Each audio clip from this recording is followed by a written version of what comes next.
Over the past 200 years, a kind of consciousness formed layer by layer in the crucible of the White House.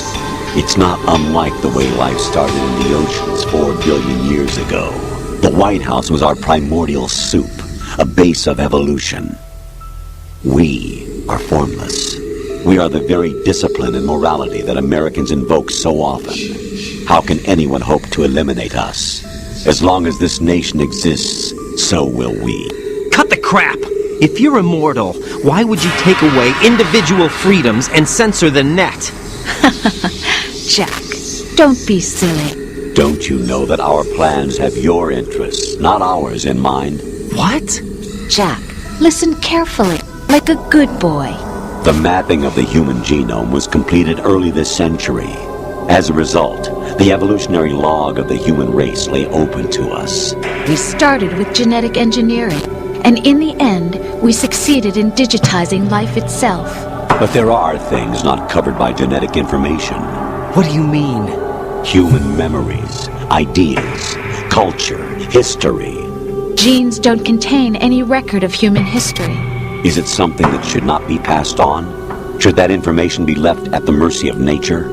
We've always kept records of our lives, through words, pictures, symbols, from tablets to books. But not all the information was inherited by later generations. A small percentage of the whole was selected and processed, then passed on. Not unlike genes, really. That's what history is, Jack. But in the current digitized world, trivial information is accumulating every second, preserved in all its triteness, never fading, always accessible. Rumors about petty issues, misinterpretations, slander. All this junk data, preserved in an unfiltered state, growing at an alarming rate. It will only slow down social progress, reduce the rate of evolution. Right. You seem to think that our plan is one of censorship. Are you telling me it's not? You're being silly. What we propose to do is not to control content, but to create context. Create context? The digital society furthers human flaws and selectively rewards development of convenient half-truths. Just look at the strange juxtapositions of morality around you. Billions spent on new weapons in order to humanely murder other humans. Rights of criminals are given more respect than the privacy of their victims.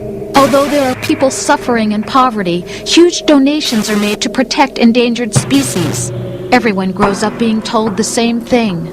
Be nice to other people. But beat out the competition. You're special. Believe in yourself and you will succeed. But it's obvious from the start that only a few can succeed. You exercise your right to freedom, and this is the result. All rhetoric to avoid conflict and protect each other from hurt. The untested truths, spun by different interests, continue to churn and accumulate in the sandbox of political correctness and value systems. Everyone withdraws into their own small gated community, afraid of a larger forum. They stay inside their little ponds, leaking whatever truth suits them into the growing cesspool of society at large. The different cardinal truths neither clash nor mesh. No one is invalidated, but nobody is right. Not even natural selection can take place here. The world is being engulfed in truth. And this is the way the world ends. Not with a bang, but a whimper. We're trying to stop that from happening. It's our responsibility as rulers. Just as in genetics, unnecessary information and memory must be filtered out to stimulate the evolution of the species. And you think you're qualified to decide what's necessary and not? Absolutely. Who else could wade through the sea of garbage you people produce, retrieve valuable truths, and even interpret their meaning for later generations?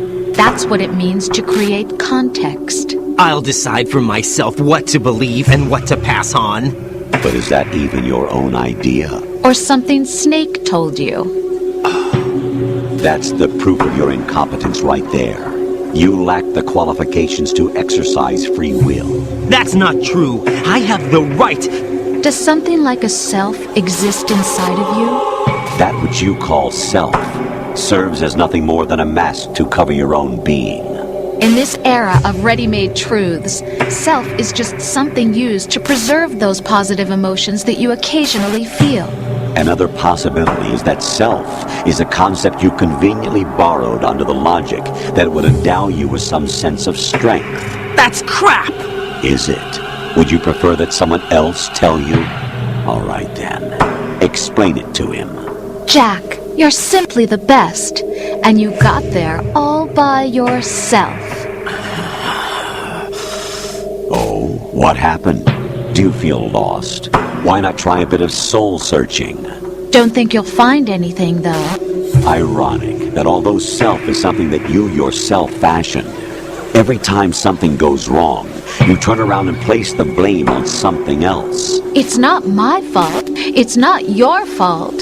In denial, you simply resort to looking for another, more convenient truth in order to make yourself feel better. Leaving behind in an instant the so-called truth you once embraced. Should someone like that be able to decide what is truth? Should someone like you even have the right to decide? You've done nothing but abuse your freedom. You don't deserve to be free. We're not the ones smothering the world. You are. The individual is supposed to be weak, but far from powerless. A single person has the potential to ruin the world. And the age of digitized communication has given even more power to the individual. Too much power for an immature species. Building a legacy involves figuring out what is wanted and what needs to be done for that goal. All this you used to struggle with. Now we think for you. We are your guardians, after all. You want to control human thought? Human behavior? Of course. Anything can be quantified nowadays. That's what this exercise was designed to prove. We rule an entire nation. Of what interest would a single soldier, no matter how able, be to us? The S3 plan does not stand for solid snake simulation. What it does stand for is selection for societal sanity. The S3 is a system for controlling human will and consciousness. S3 is not you, a soldier trained in the image of Solid Snake. It is a method, a protocol that created a circumstance that made you what you are. So you see, we're the S3, not you.